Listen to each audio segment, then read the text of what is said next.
This post stirring up trouble at Florida State's medical school as a message attributed to a faculty member takes a dig at nurse practitioners, reading in part, "They are not, I repeat, not physicians. They lack the education, IQ, and clinical experience." Dr. David Glenner is a clerkship faculty member at the College of Medicine's Fort Pierce campus. That post was made on Doximity, a social networking site for clinicians. Capital City correspondent Mariel Carbone is working the story for us. Mariel, what is Glenner saying now?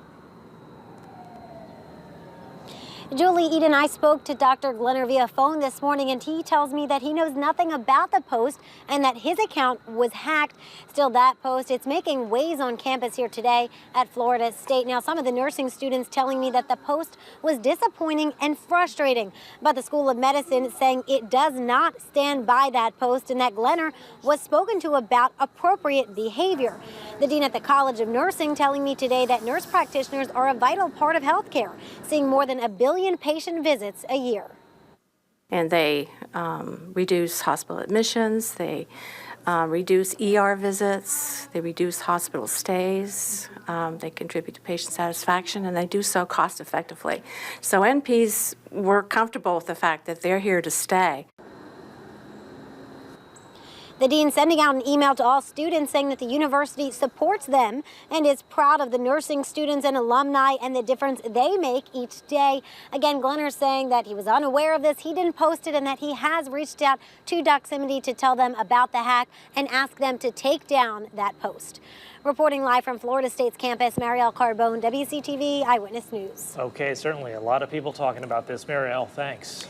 3 men who attended yesterday's white nationalist rally at UF are now under arrest after a clash with counter-protesters. The incident happened after supporters of Speaker Richard Spencer had left campus. Witnesses say they made Nazi salutes and praised Hitler before shots broke out. Our Tiffany Lewis was in Gainesville and has the story. Julie, Eden, yesterday was relatively peaceful, especially when we compare it to those awful events that we saw just a few months ago in Charlottesville. Now, there was little to no physical altercations during the protest, but after was a different story. After the event, these 3 men who were sympathizers of the alt-right drove up to a group of protesters and allegedly began to shout "Hail Hitler" and other chants at them. Now, those protesters approached the vehicle and began to bang on the windows. At that time, Tyler Tenbrink exited the vehicle and fired a single shot, hitting a nearby building.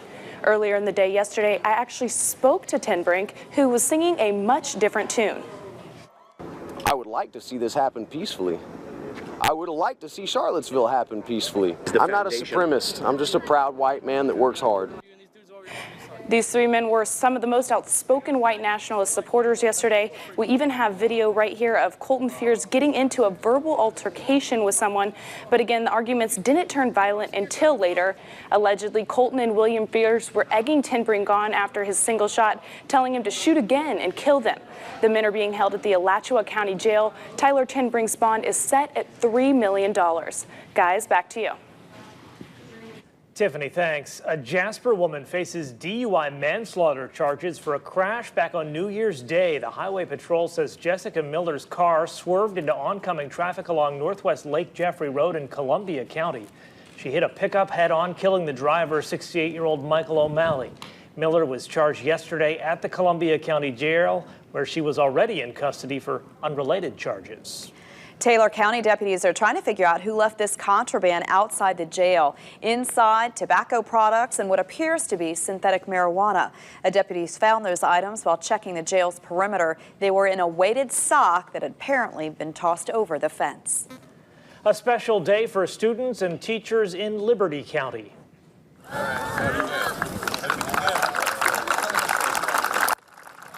Groundbreaking this morning for the new Liberty County High School. It's an $18 million project, nearly 10 years in the making. Some parts of the current school are more than 60 years old, and it hasn't had an upgrade in about 40 years now. The facility itself was great for when it was built, but that was so many years ago. Nowadays, it's just a different form of education with all the technologies and all that we just couldn't afford to install it in an old building that's been there so long. The first day of classes at the new Liberty County High School set for August of 2019. Construction will officially begin next spring. Hey there, Mr. Tin Man. You don't know how lucky you are. That's Miranda Lambert, among the big stars who's going to be hitting the stage tomorrow night in North Florida. It is the first Party in the Pines music festival at Bienville Plantation. Now, the music started in White Springs this afternoon. It's the first big country festival since the one in Las Vegas, the one, of course, rocked by a mass shooting. Lenitra Bennett shows us how they're stepping up security for this. Organizers tell me that some law enforcement officers you will see and some you won't, but they are out here, plenty of them in full force. The owner of the Bienville Plantation here says as soon as the Vegas shooting happened, he immediately took action to make sure this music festival is as safe as possible. He says he hired security companies with experience in high-profile security and joint jurisdictional agencies. I spoke to music festival goers who say they can't help but think about the mass shooting while in this huge crowd out here, but it's not stopping them from enjoying themselves. At first I was a little nervous, but of course with that happening, the local law enforcement really steps up and makes an appearance, and as you see, they're placed all over the place, so it feels pretty secure. Organizers say they have bomb-sniffing dogs out here and behavioralists walking the crowds. Organizers say they do want everyone to feel safe, but they didn't want them to feel like there was an over-aggressive presence of law enforcement. Coming up at 5:30 and 6 o'clock, we'll talk about the economic impact that this inaugural festival has, and also, of course, talk about the fun. Back to you in the studio. All right, Lenitra, and the Party in the Pines goes until 11 tonight and continues all day tomorrow. If you'd like more information about it, you can visit WCTV.tv. One of many things going on this weekend, and the weather looking good yet again. Look at those blue skies on downtown Tallahassee right now. Maybe warming up a little bit, but no complaints here. Oh my goodness, can I just sit like this? It was just such an amazing day, wasn't it?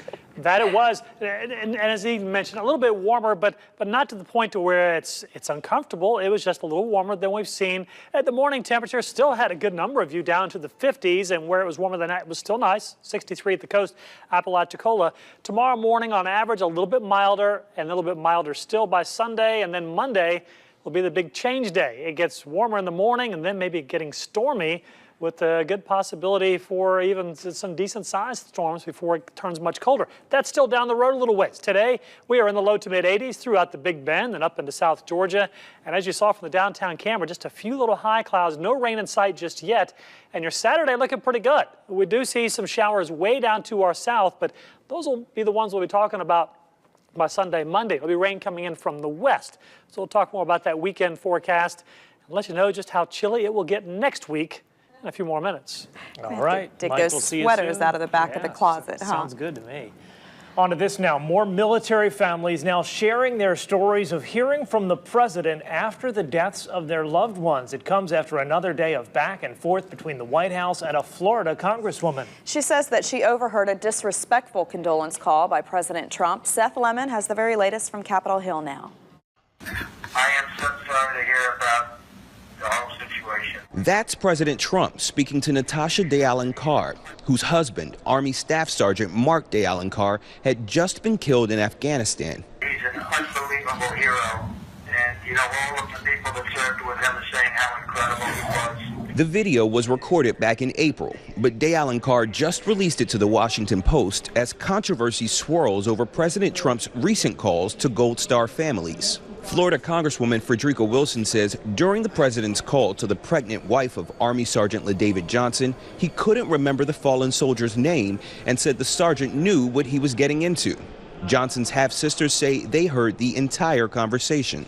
Very disrespectful of our president, someone who, you know, we look up to. Today, the White House press secretary defended her boss. His comments were very sympathetic, very respectful, and that was the spirit in which the president intended them. Congresswoman Wilson and the White House continue trading barbs. Thursday night, President Trump tweeted calling Wilson wacky, saying she lied about the content of the call, while Wilson accused Chief of Staff John Kelly of calling her a racist term. A Massachusetts Gold Star family is pleading for the controversy to end. We've already gone through enough as it is, and they're making this into a contest, and it's disgusting. Sarah Roberge says President Obama sent her family a letter 8 years ago when her brother was killed in Iraq, although she would have preferred a phone call. Seth Lemon, CBS News, Capitol Hill. 43 service members have been killed since President Trump took office. An Associated Press investigation found that he has contacted the families of about half of them. And still to come on Eyewitness News at 5, there is new hope tonight for patients with an aggressive form of cancer. The latest therapy engineers their own immune systems to target the cancer. We have a closer look in our Health Alert coming up next.